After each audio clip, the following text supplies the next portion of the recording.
બોલો દ્વારિકાધીશ કી, કૃષ્ણ કનૈયા લાલ કી. કૃષ્ણાય વાસુદેવાય હરયે પરમાત્મને પ્રણત ક્લેશનાશાય ગોવિંદાય નમો નમઃ. ઓંકાર બિંદુ સંયુક્તમ નિત્યમ ધ્યાયન્તિ યોગિનઃ કામદં મોક્ષદં ચૈવં ઓંકારાય નમો નમઃ. ઓંકારાય નમો નમઃ. ખૂબ સરસ અખિલ ભારતીય આહિર સમાજ દ્વારા આયોજિત આ શિવ મહાપુરાણ જ્ઞાન યજ્ઞ મહોત્સવ છેલ્લા 4 દિવસથી આપણે સૌ માણી રહ્યા છીએ. ભવ્યતા અને દિવ્યતા આ પિંડારક ભૂમિમાં મહર્ષિ દુર્વાસાની આ તપસ્થલીને પ્રણામ. વ્યાસુકળ બિરાજમાન આપણે સૌને 4 દિવસ થયા અમૃત જ્ઞાન મહોત્સવનો જે લાભ આપી રહ્યા છે. પોતાની અમૃત વાણીથી આપણને જે ગુઢમાં ગુઢ ભાવાર્થ તત્વાર્થ જે રહસ્યો છે એને ખોલી અને આપણે લોકમુખ ભાષામાં સમજી શકીએ એવી સરળ શૈલીથી આપણને સરસ મજાનું જ્ઞાન પીરસતા એવા વક્તા મહોદય પૂજ્ય ગિરી બાપુ આ સભામાં સતત હાજરી અને આપણા વયોવૃદ્ધ પ્રાતસ્મરણીય વંદનીય પૂજ્ય ધનસુખનાથ બાપુ, પૂર્વ ભરતદાસ બાપુ, દેવગીરી બાપુ અને ઘણા મંચિત સર્વ સંતોના ચરણોમાં મારા વંદન. આપણી વચ્ચે આપણા કેબિનેટ મંત્રી માન્ય શ્રી મુળુભાઈ બેરા, વિક્રમભાઈ માડમ, આહિર સમાજના ઘણા બધા અગ્રણીઓ, મહાનુભાવો, માતાઓ, બહેનો, વડીલો અને બાળકો, સંગીત વૃંદ સરસ મજાનું આપણને રસપાન કરાવી રહ્યા છે જે આપણા કરોડની પ્રિય લાગે. મને બહુ જાજી વાત નથી કે પણ વાત થોડી એ કહેવી છે કે જે ભૂમિમાં બેઠા છે એ દુર્વાસાની ભૂમિ છે. મહર્ષિ દુર્વાસાએ તપસ્યા કરી છે.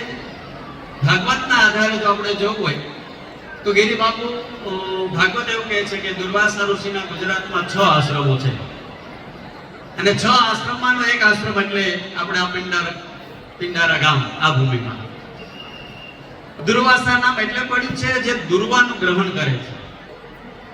જે દુર્વાસા ઋષિએ કઈ અન્ન લીધું નથી એવું ભાગવત એનું સાક્ષી છે. એ દુર્વા પ્રિય હતા, એને દુર્વા પ્રિય હતી, દુર્વાનું સેવન કરતા હતા એટલે એનું નામ દુર્વાસા છે.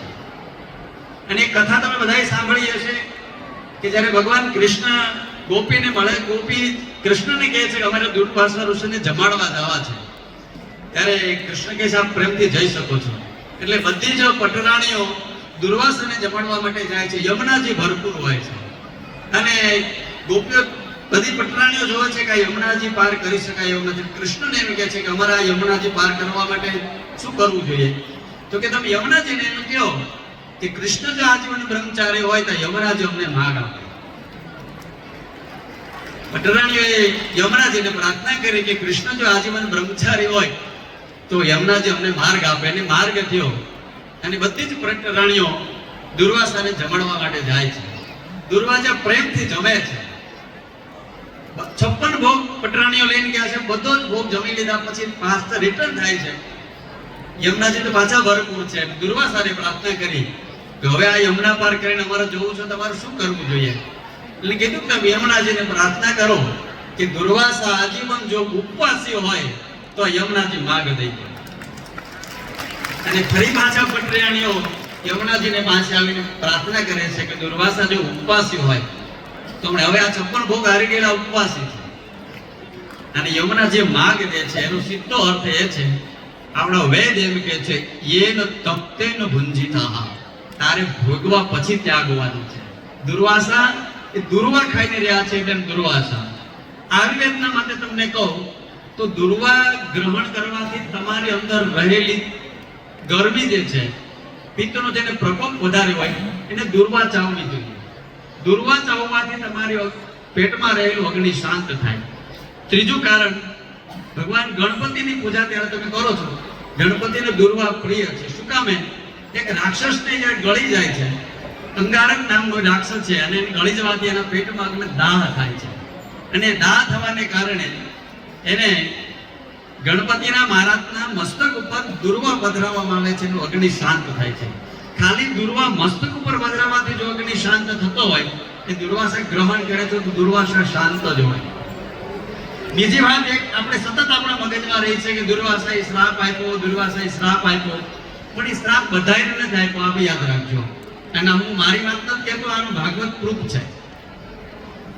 આપણી યદુવંશીઓની 111 પેઢીઓ છે, શાખાઓ છે, શાખા પ્રશાખો. જેમ એક વૃક્ષ હોય ને એની ઘણી બધી ડાળીઓ હોય, એના પર્ણો હોય, એવી રીતે યદુવંશોની જે શાખા છે એમાં એક શાખા છે એને શ્રાપ આપેલો છે. અને હું એમ કહું છું કે આ શ્રાપ આપણે હવે મળ્યો જ નથી. 4 દિવસની આ ભૂમિ ઉપર આપણે ભગવાન શિવની કથા કહીએ છીએ. શિવ તો ઓઢણદારી છે, બધાને મુક્ત કરનારો દેવ છે, અને એટલે તે સ્મશાનમાં રહે છે, મુક્ત છે, ત્યાં કોઈ બંધન છે જ નહીં. એટલે યાદવંશોને માથેથી હવે આ શ્રાપમાં મુક્ત થયા છે. આ ચિંતામાંથી હવે તમે મુક્ત થજો, આ ટેન્શનમાં ન રહેતા. કારણ કે આ તો દુર્વાસાની ભૂમિ છે, ભગવાન કૃષ્ણની ભૂમિ છે, જ્યાં ક્ષીરસાગરમાં ભગવાન વિષ્ણુ ઓઢે રહ્યા છે. એના કિનારે આજે વિષ્ણુ મહાયજ્ઞ પણ ચાલે છે. ભગવાન તો મુક્તિ આપનારો છે, બંધન કરતા છે જ. પણ મારે વાત હવે એ કહેવી છે કે 8 દિવસ સુધી આપણે કથા સાંભળવાના છીએ. સરસ મજાનું આયોજન છે, વ્યવસ્થાપકો, દેનારા દાતા લોકો, આવા આગેવાન લોકો, આપણા રાજકીય આગેવાનો, સામાજિક આગેવાનો, બધાએ પોતપોતાની યથાશક્તિ પ્રમાણે ખૂબ પ્રયાસો કર્યા છે. અને આ પ્રયાસોમાં આપણે આનંદથી માણી રહ્યા છીએ. પણ મેં હમણાં કંઈક તમને ગયો હતો, એનાથી મૂકીને ગયો તો એનાથી શરૂ કરું છું કે તમે બધા કથામાં બેઠા છો એ આનંદની વાત છે, પણ કથા તમારામાં બેહી મહત્વની વાત છે. ગિરી બાપુ તો કહી દેવાના છે, વ્યવસ્થાપકોએ સમાજે વ્યવસ્થા કરી દીધી છે. 8 દિવસ આપણે લેર કરશું, રોટલા ખાઈ લેવું, આનંદ કરશું, પણ જીવનમાં કાંઈ નહીં આવે તો. એટલે કોઈએ કીધું વાતો વચન વિવેકની મુખથી કરે ઘણા, પણ વર્તનમાં જો એ કઈ નહીં તો વાણી થઈ ફના. વર્તનમાં નહીં આવે તો આને વર્તનમાં લઈ આવજો. અને વર્તનમાં પહેલા એ લેવો છો કે અમારી માથે હવે કોઈ શ્રાપ નથી, આ મગજમાંથી કાઢી નાખજો. અને આ શ્રાપનો નથી એના માટે કારણે અમે આહિર એક છીએ, અમે એક છીએ. અમારામાં કોઈ દ્વૈત નથી, અમે બે નથી, અમે એક છીએ. વિચારથી, વાણીથી, વર્તનથી, વ્યવહારથી, આચારથી બધે અમે એક છીએ. અને હમણાં જ બાપુ બોલ્યા હતા સંઘે શક્તિ કળયુગે. આ કળયુગમાં બહુ મોટી જો શક્તિ હોય તો એ સંઘ શક્તિ છે. અને આ સંઘ શક્તિને તમે પકડી રાખજો. ઘણી વખત આ વાતો મેં કરી છે અને ફરી એટલા માટે કહું છું કે હવે આપણે આમાંથી જાગૃત થવું પડશે. આ પિંડાર ભૂમિમાં, તીર્થ ક્ષેત્રમાં આવ્યા પછી, 8 દિવસ કથા સાંભળ્યા પછી જો આપણે પરિવર્તન ન આવે તો આ તો ગધા મજૂરી કહેવાય મારી દ્રષ્ટિએ. આ પરિવર્તન લઈ આવવું જોઈએ. અને આ લઈ આવવા માટેની આ વાતો કહું છું. દર વખતે હું દ્રષ્ટાંત આપું છું, પાછો આપીશ એટલા માટે આપું છું, નજરે જોઉં છું એટલા માટે.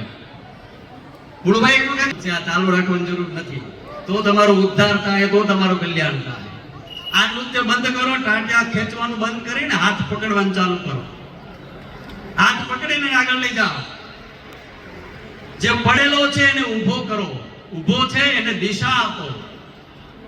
જે પડ્યો છે એને ઊભો કરો, ઊભો છે એને દોડતો કરો, અને દોડે છે એને દિશા આપો. ત્યારે તમારું કલ્યાણ છે, ત્યારે તમારો શ્રેય છે. આવડો મોટો સમાજ જ્યારે ભેળો થયો હોય ત્યારે આ દુનિયા વિશ્વ નોંધ લે છે. કારણ કે કોઈ કવિ કોયલો છે, મન હરે માખણ ખાવે ને મધુરી બજાવત વેણ, ધન ભાગ્યા આહિર દણા જ્યાં કૃષ્ણ ચરાવત થયા. જ્યાં કૃષ્ણ અખિલ બ્રહ્માંડના અધિપતિને એમ કેવું પડ્યું હોય કે યદુવંશીમાં મારે જન્મ લેવો છે, તો તમે કેટલા સદભાગી હશો. અને એ જ્યારે કૃષ્ણ માખણની વાતો કરો હોય, એ કૃષ્ણ દૂધની વાતો કરતો હોય, ત્યાં પછી આપણે હાથમાં દારૂની બોટલ હોય તો કેવા લાગીએ. આ ચિંતન તો કરવું જોઈએ આપણે. આ ચિંતન જો આપણામાં ન આવે તો, કારણ કે આ સમાજ ડિસિપ્લિન અને અનુશાસનને વરેલો સમાજ છે. અભિયાન છે. ઇતર સમાજ તો આમાંથી નોંધ લે છે. કદાચ તમને નહીં ખબર હોય, ગુરુભાઈ પણ અહીં બેઠા છે, વિક્રમભાઈ પણ બેઠા છે. પૂછો, અમે તો જાહેર જીવનના વ્યક્તિ છે. ગુરુભાઈ ને વિક્રમભાઈ રાજકીય ક્ષેત્રમાં જાહેર છે, અમે આધ્યાત્મિક ક્ષેત્રમાં જાહેર છે. એટલે અમને બધી ખબર છે કે ઇતર સમાજ આ નોંધ કેવી લે છે. ડિસિપ્લિન અનુશાસન આપણે. અને બીજી વાત તમને કહું, જ્યાં શાસન ન હોય ને દુશાસન ફાવી જાય. જ્યાં શાસન ન હોય ને ત્યાં દુશાસન ફાવી જાય. અનુશાસન એ આપણો પહેલો ગુણ છે. અનુશાસન ચોક્કસ હોવું જોઈએ. અને અનુશાસન આપણે દરેક વ્યક્તિ આને અનુસરવું પડે કે આ કથા મારી છે, મારા માટે છે, અને હું એનો જવાબદાર છું. જ્યારે જવાબદારી આપણને સમજાય, પોતાનું કર્તવ્ય આપણને સમજાય કે આ મારું કર્તવ્ય છે, આ મારી ફરજ છે, આ મારે જ કરવાનું છે, આ જ્યારે તમને સમજાય ત્યારે નક્કી થશે. આ કથા સાંભળ્યા પછી આવા રાગ, દ્વેષ, ઈર્ષા, અહંકાર આવી જે વૃત્તિઓ છે, જેને દ્વેષ વૃત્તિ હોય, કોઈ પણ ક્ષેત્રમાં તમારા પરિવર્તન નહીં આવે તો કલ્યાણ નહીં થાય. યાદ રાખજો. કથાઓ આપણે સાંભળ્યા જોઈશું, ભયો ભયો થઈ જાય, પણ હું ભયો આ ભયો થવા માટે કથા નથી, કથા પરિવર્તન માટે છે.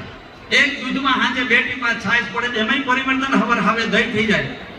આપણે કોઈ પરિવર્તન જ ન આવે. અને એના ઇતિહાસને વાંચો, એના ઇતિહાસને પોતાના જીવનમાં ઉતારવાનો પ્રયાસ કરો કે હું કેવી રીતે મારે ઘર આ તમને જોઈને આનંદ કરતો છે.